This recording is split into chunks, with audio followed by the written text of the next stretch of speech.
Long time ago in the busy streets of Lagos, where the smell of roasted corn mixed with the evening rain, lived a young woman named Ella Nwosu. She was 28, graceful, hard-working, and known by her neighbors for her gentle smile. Ella worked as an event planner, the kind of woman who turned chaos into beauty. Yet behind her smile was a quiet loneliness. Her friends were all getting married, posting photos with captions that read, "Forever begins today." Ella wanted that too, someone who would love her for who she was, someone to come home to after long days of planning other people's happiness.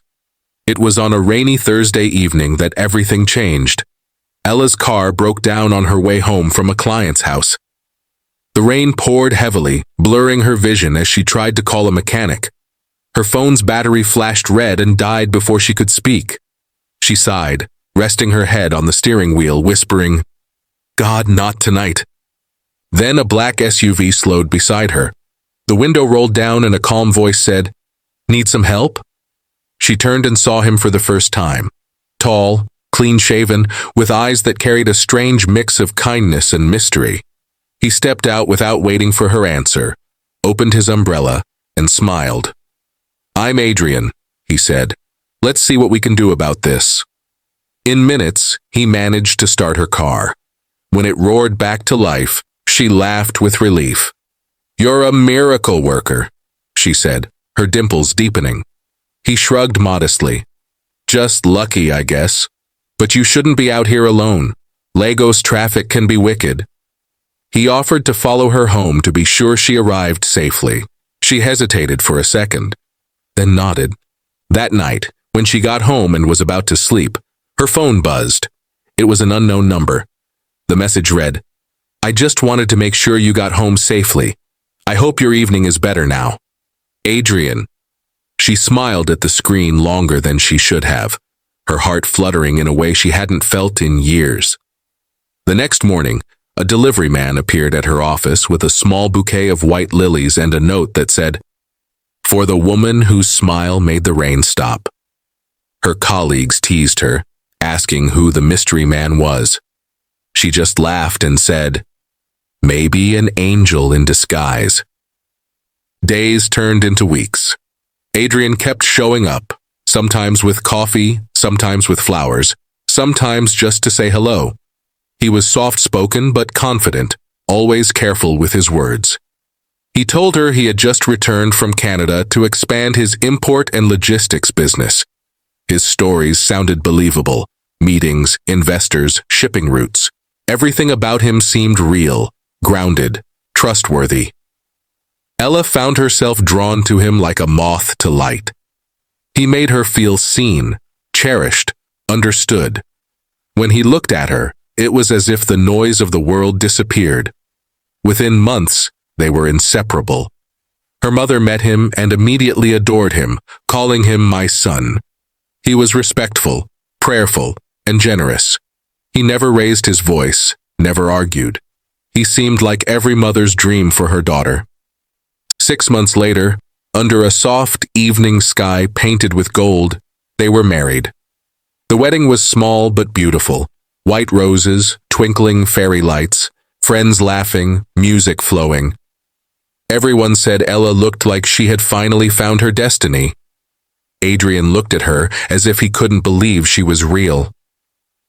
When the pastor said, "You may kiss your bride," he leaned close and whispered, "You're my miracle," before their lips met. After the wedding, they moved into a quiet apartment in Lekki. Life felt perfect. They prayed together in the mornings, cooked dinner together at night, and took long drives on Sundays, laughing over old love songs on the radio. Ella would sometimes wake up at midnight just to watch him sleep. She told herself, this is what peace feels like. But slowly, shadows began to slip into the light. Adrian started receiving late-night calls. Sometimes he would step out to answer them, whispering in low tones. When she asked, he said it was business. "You know how foreign investors can be?" he would say with a soft chuckle. She believed him. After all, trust was the foundation of love. One day, she suggested visiting his office. His smile faltered for a moment before he said, "It's being renovated. Once it's ready, I'll take you there.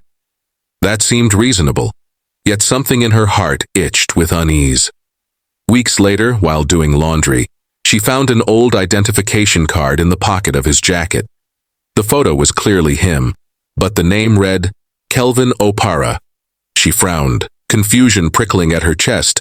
When he returned home, she showed it to him. He looked surprised for only a second before he laughed softly. That? Oh, that's from long ago. I changed my name legally after my father's death. Complicated family stuff. He kissed her forehead and said, Don't worry, love. You're my present, not my past. His tone was gentle, his eyes convincing. Ella told herself it was true, but the unease lingered like a whisper in the dark. One cold night, the sky heavy with clouds, Adrian left the house, saying he had to meet a client urgently. He promised to be back before midnight.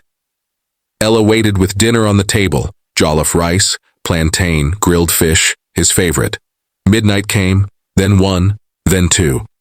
She tried calling, but the line didn't connect. At 3 in the morning, her phone finally rang. A trembling male voice said, Madam, are you the wife of Mr. Adrian Cole? Yes, she said quickly, her heart racing. I'm sorry, Ma. He had an accident. He didn't make it. The world stopped. Her phone slipped from her hand. Her knees gave way as she screamed his name into the empty night. At the hospital, she saw him lying on a stretcher, pale and still, his eyes closed forever. She touched his cold hand and whispered, Wake up, Adrian, please wake up. But he didn't move. Her cries echoed down the corridor until her mother had to hold her from collapsing. The funeral came too soon. Friends and neighbors filled the church. Ella felt like she was watching her life from a distance, like everything was happening to someone else. When they lowered his coffin into the ground, she threw a handful of sand and whispered, You promised to never leave me. After everyone left, she stayed alone by the grave, the wind blowing her veil gently. You can't just disappear like this, she said to the air. You said we'd grow old together. Days passed. The house felt haunted by silence. She would hear footsteps in her sleep, smell his cologne on the pillow, see his shadow in the mirror. She refused to believe he was truly gone. She kept his toothbrush by the sink, his clothes neatly folded, as if he might walk in any moment. But when she began processing his death documents, the confusion began.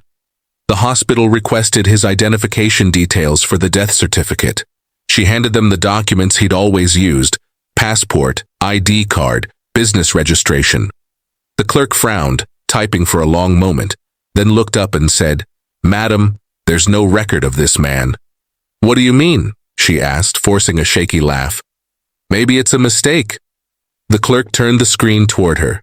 There's no Adrian Cole born on this date. No records of this passport. Nothing. Her throat went dry. She called the number he'd given her as his office contact. It was disconnected. She searched his business website. It no longer existed. Every trace of his identity vanished like smoke. One afternoon, she decided to clean his things, hoping it would help her heal. As she moved his clothes from the wardrobe, a small black box fell from the top shelf. Her heart skipped. She opened it and froze. Inside were 3 SIM cards, a foreign passport, and a photograph of Adrian standing beside a woman and a young child. The woman's smile was warm, her hand resting on his chest. Behind the photo were the words, For Kelvin, from Anita. Ella felt her knees weaken. The room spun. She sank to the floor, clutching the photo. Kelvin, she whispered. Who is Anita? Her breath came in short bursts. Tears burned her eyes as she spread the documents on the floor. The passport name read Kelvin Opara. Same face, same man. The foreign stamps proved years of travel, long before he ever claimed to return from Canada. Her mind screamed for explanations. Maybe it was another misunderstanding, another past life he didn't want to talk about. But the fear in her chest told her the truth she didn't want to face. She had been married to a stranger. She searched his drawers, bags, files, everywhere.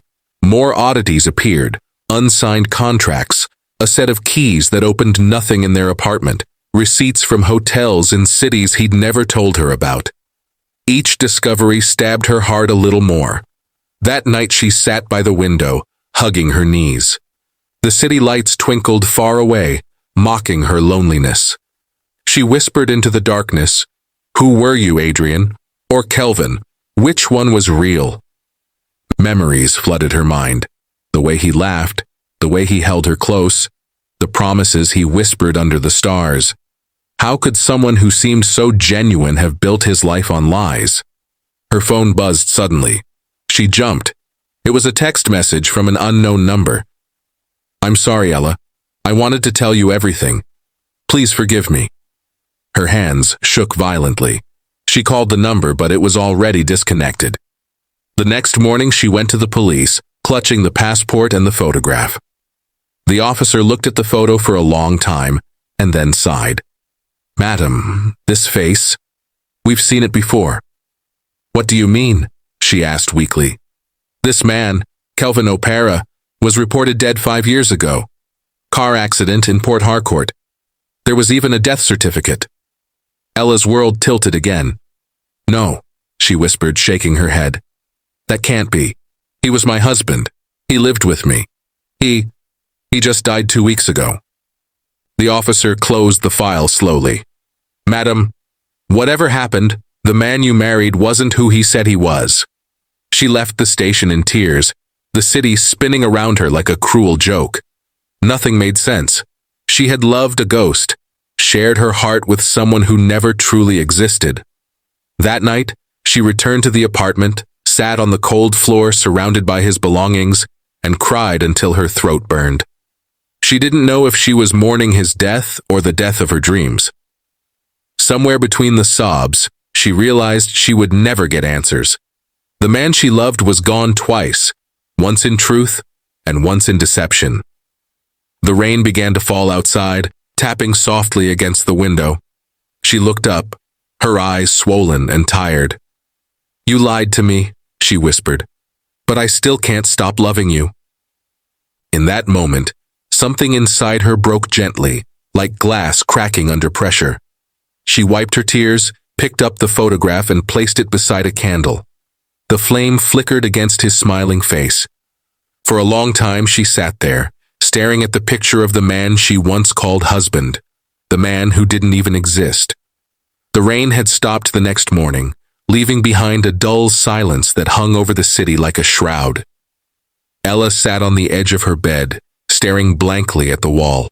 The night had been long and cruel. She hadn't slept at all. Her thoughts kept looping. The fake passport, the photo of the woman and child, the name Kelvin O'Para, and the officer's chilling words, "That man died 5 years ago." She felt like she was losing her mind. How could a dead man have loved her, married her, touched her, lived in her home? She could still smell his cologne on the pillow beside her. The faint scent broke her heart. By mid-morning, she decided she couldn't sit in confusion anymore. She needed answers, no matter how painful. She took a taxi to the registry office again, determined to recheck everything. The officer she met yesterday was still there. When she walked in, he looked up with mild surprise. "You again?" "Yes," she said quietly, placing the passport on his desk. "Please, I need to know everything about this man. Kelvin O'Para or Adrian Cole. Whatever name you find. Anything." He sighed, typing again. His expression shifted as he read. "This man was declared dead in 2020. Official records say he died in a car crash in Port Harcourt. His body was identified by family members and buried." "Family members?" Ella repeated, her voice trembling. "Can I see their names?" The officer hesitated. "That's confidential, ma'am." "Please," she begged, her voice breaking. "I was his wife. I deserve to know." He studied her for a long moment, then leaned closer and whispered. One of the names listed as his next of kin was a woman, Anita O'Para. The name hit Ella like thunder. Anita. The name written on the back of the photo. The woman in the picture with him. Her vision blurred as she whispered, "Do you have her address?" The man scribbled something on a paper, slid it toward her discreetly and said, "Don't tell anyone I gave you this." Ella thanked him, clutching the paper as if it were her last chance at sanity. That evening, she stood outside a small bungalow in Surulere, her heart racing. A woman opened the door, about her age, dressed simply, her face weary but kind. When their eyes met, both froze. The woman's eyes widened. You're Ella?" "How do you know my name?" Ella whispered. The woman swallowed hard and stepped aside. "Come in." Inside, the living room was neat but quiet, filled with framed photos, and in one of them she saw him again, Adrian, or rather, Kelvin, holding a little boy who had his same eyes. Ella felt dizzy. "That's him?" "Yes," Anita said softly, tears filling her eyes. "Kelvin Opara, my husband, or at least he was." They sat in silence for a long moment before Anita finally spoke. "He was charming, caring, everything a woman could wish for. But one day, he disappeared. They said he died in a car crash. I buried an empty coffin because they never found his body. I mourned him for years. Then one day I saw a photo of a wedding online, and I thought I saw his face. But I convinced myself it couldn't be." Ella stared at her, stunned. "You saw our photo?" Anita nodded. "Yes, I kept quiet because I was afraid that I was seeing a ghost." Tears rolled down Ella's face. "He told me his name was Adrian Cole, said he was from Canada. Everything about him was a lie." Anita leaned back, wiping her cheeks. Kelvin was smart, too smart. He worked in logistics and trading, but he got involved with the wrong people. Some kind of business deal gone wrong. They accused him of laundering money for a company that didn't exist. He vanished before they could arrest him. "So he faked his death," Ella whispered. Anita nodded slowly. "Yes, that's what I believe. He left everything behind. Even us." She pointed at a small framed photo of her son. "That's Daniel, his son." Ella's heart broke. She looked at the boy's innocent smile, realizing that while she was dreaming of building a family with Adrian, he already had one somewhere else. "Why would he come back as someone else?" she asked softly. Anita looked away. Maybe he was running from guilt, or maybe he just wanted to start again. But Kelvin was a man of many faces. You never really knew which one was real. They talked for hours, piecing together the fragments of his life, the timelines, the fake businesses, the countries he supposedly visited. Everything lined up with the evidence Ella had found in his hidden box. When Ella finally left the house, the sky had grown dark. The city lights shimmered like broken promises. She walked slowly to the bus stop, her mind spinning.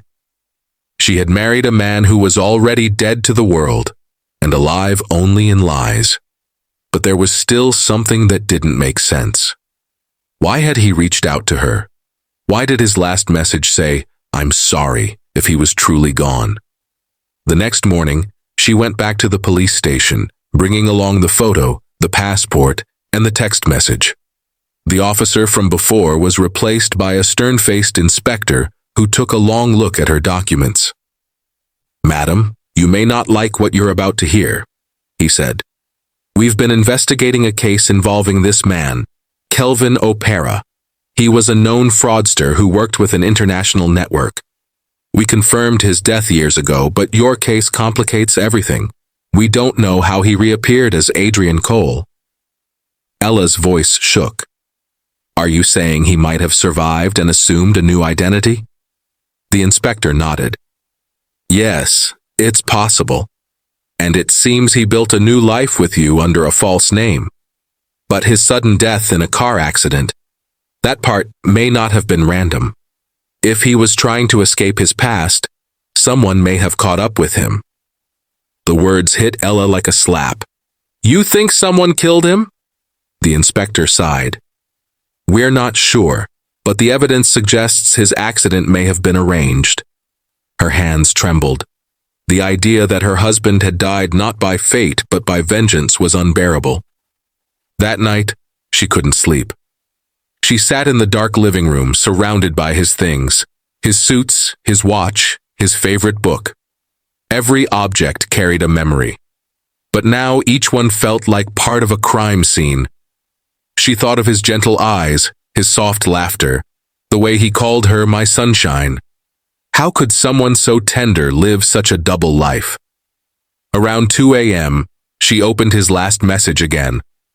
"I'm sorry, Ella. Please forgive me." This time she noticed something. It had been sent at 11:27 p.m., the exact time the police said his accident happened. Her breath caught. Was he texting her while dying? Or had someone sent it after taking his phone? She couldn't bear it anymore. She decided to visit his grave the next day.